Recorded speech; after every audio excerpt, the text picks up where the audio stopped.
Hello ladies and gentleman, இன்னைக்கு எந்த டாப்பிக்குள்ள நம்ம ஜேர்னி பண்ண போறோம் அப்படின்னா, இது ஒரு பர்சனுடைய பயோகிராபி. இந்த ஸ்டோரி கேட்டிங்கன்னா மோட்டிவேஷனுக்கே மோட்டிவேட் ஆகும். ஸோ அந்த அளவுக்கு ஒரு இன்ஸ்பைரான ஸ்டோரி தான் இது.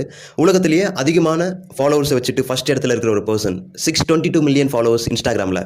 இந்த பர்சனுடைய நேமில் வந்து அவங்க கண்ட்ரியில் ஒரு ஏர்போர்ட் இருக்குது. நம்ம வந்து பிறந்ததுக்கப்புறம் நமக்கு ப்ராப்ளம் இருக்கலாம், பட் பிறக்கிறதே ஒரு ப்ராப்ளமாக இருக்குது இந்த குழந்தைக்கு. ஸோ நான் பேசும்போது தெரிஞ்சிருக்கும், நீங்களும் தம்ப்நெயில் டைட்டில் பார்த்துருப்பீங்க. Yeah, the one and only CR7 அப்படின்னு சொல்கிற கிறிஸ்டியானோ ரொனால்டோ பற்றி தான் பார்க்க போகிறோம் இந்த வீடியோவில். வாங்க வீடியோக்குள்ளே போகலாம். கிறிஸ்டியானோ ரொனால்டோ போர்ச்சுகீஸ் ஐலாண்டில் ஒரு சின்ன கிராமத்தில் வந்து ஒரு சின்ன ஃபேமிலியில், சின்ன வீட்டில், மிடில் கிளாஸ்னு சொல்ல முடியாது, ரொம்பவே பாவர்ட்டியில் தான் வந்து வந்துட்டு இருக்காரு. சாப்பாட்டுக்கே ரொம்ப கஷ்டம். அப்பா வந்து இந்த கார்டனிங் ஒர்க்லாம் பண்ணிட்டு இருக்காரு. தென் அம்மா வந்து குக்காக இருக்காங்க, அப்புறம் க்ளீன் பண்ணுற ஒர்க்லாம் பண்ணுறாங்க. ஸோ அம்மா தான் வந்து ஃபேமிலி ரன் பண்ணுற மாதிரி சுச்சுவேஷன் இருக்குது. இந்த வீடியோ வந்து உங்களுக்கு இன்ஸ்பிரேஷனாக இருந்திருக்குன்னு நான் நினைக்கிறேன். ரொனால்டோ ஃபேன் யாராவது இருந்தாங்கன்னா அவங்களுக்கு இந்த விஷயத்தை ஷேர் பண்ணுங்கள். யாராவது ஃபுட்பால் மேலே லவ்வாக இருப்பாங்க, ஸோ அவங்களுக்கு இந்த விஷயத்தை ஷேர் பண்ணுங்கள். இந்த ஸ்டோரியிலேருந்து நான் என்ன சொல்ல வரேன்னா, நீங்கள் லவ் பண்ணுற விஷயத்த யார் சொன்னாலுமே வந்து